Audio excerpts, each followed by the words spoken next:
বিষয়ে আমরা বিস্তারিত জানবো। এই মুহূর্তে আমার সঙ্গে লাইভ রয়েছেন আমাদের প্রতিনিধি সিরাজুল। সিরাজুল, নিখোঁজ নাবালিকার মৃতদেহ উদ্ধার হলো ডোবা থেকে। কারা খুন করেছে এই নাবালিকাকে? পরিবারের লোকজন কি বলছে এ বিষয়ে? একদমই দেখো কোন আমি তোমাকে যেটা জানাই গিয়ে প্রথমেই যে উত্তর চব্বিশ পরগনা বসিরহাট মহকুমার হাসনাবাদ থানার অন্তর্গত যেখানে হাসনাবাদ গ্রাম পঞ্চায়েতের মনোহরপুর গ্রামের ঘটনা। সেখানে বছর 6 অর্থাৎ ক্লাস 1-এর ছাত্রী, তিনি কিন্তু গতকাল সকালবেলা 9টা নাগাদ তিনি বাড়ি থেকে বেরিয়েছিলেন। তার বাড়ি থেকে ঠিক 500 মিটার দূরে কিন্তু তার পিসির বাড়িতে গিয়েছিলেন। কিন্তু পিসির বাড়িতে কিন্তু পিসতুতো ভাই সেখানে কিন্তু ছিল, দাদা অর্থাৎ দাদা বাড়িতে ছিল। সেই বাড়িতে সেই পিসি মা কিন্তু সেই ছাত্রীর বাড়িতেই ছিলেন, কারণ সেই পিসি মশাই কিন্তু তিনি কিন্তু বাড়িতে থাকেন না, তিনি বাইরে অন্যত্র কাজে গিয়েছিলেন। বাড়ি ফাঁকা ছিল। সেই পিসি মশাইয়ের ছেলে কিন্তু সে বাড়িতে ছিল, তার নাম আরিফ গাজী, ক্লাস 8-এর ছাত্র।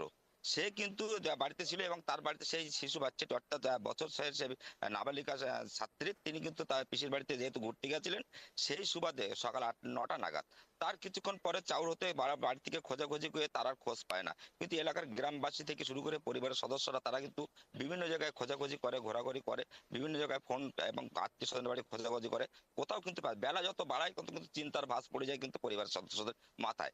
এখন তার পাশাপাশি হাসনাবাদ থানাকে খবর দেওয়া হয়।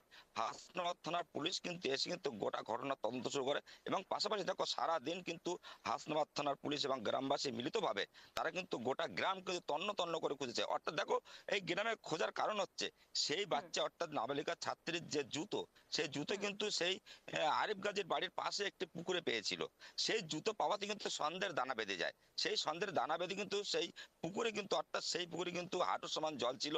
সেখানে কিন্তু গ্রামের মানুষ এবং পুলিশের পক্ষ থেকে গ্রামের প্রচুর মানুষ নেমে কিন্তু সেই পুকুরে তল্লাশি চালায় এবং পাশাপাশি সেখানে কিন্তু সেই তার কোনো খোঁজ পায় না। না পাওয়ার পরপরই সেখানে কিন্তু হাসনাবাদ থানার পুলিশের পক্ষ থেকে সেখানে কুকুর নিয়ে আসা হয়, পাশাপাশি ড্রোন দিয়ে গ্রামটাকে নজরদারি করা হয়, কিন্তু কোথাও খোঁজ পাওয়া যায় না।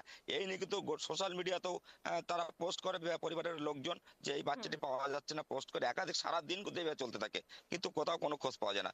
সন্দেহ হয় আরিফ গাজীকে, তাকে জিজ্ঞাসাবাদ করে সেই আরিফ গাজীকে সন্দেহ হওয়ায় হাসনাবাদ থানার পুলিশ কিন্তু আরিফ গাজীকে আটক করে তাকে থানায় নিয়ে যায়। যেহেতু তার বাড়ির পাশে গেছিল, সে বলেছে যে বাচ্চাটি এসেছিল তোমার বাড়িতে, কোথায় গেছে? তখন আরিফ গাজী অর্থাৎ ক্লাস 8-এর ছাত্র আরিফ গাজী তিনি বলে যে আমি ওই মাঠে অর্থাৎ তার বাড়ি থেকে একটা মাঠ অর্থাৎ 500 মিটার দূরে মাঠের ওপারে তার বাড়ি, বললো মাঠের মাঝপথে আমি ছেড়ে দিয়ে এসছো, বাড়িতে চলে গেছে, আমি বাকিটা আর কিছু জানি না। এই নিয়ে কিন্তু অস্বীকার করে। তারপরে কিন্তু বিকালবেলা নাগাদ কিন্তু সেই আরিফ গাজী কিন্তু হাসনাবাদ থানা পুলিশ আটক করে থানায় নিয়ে যায়।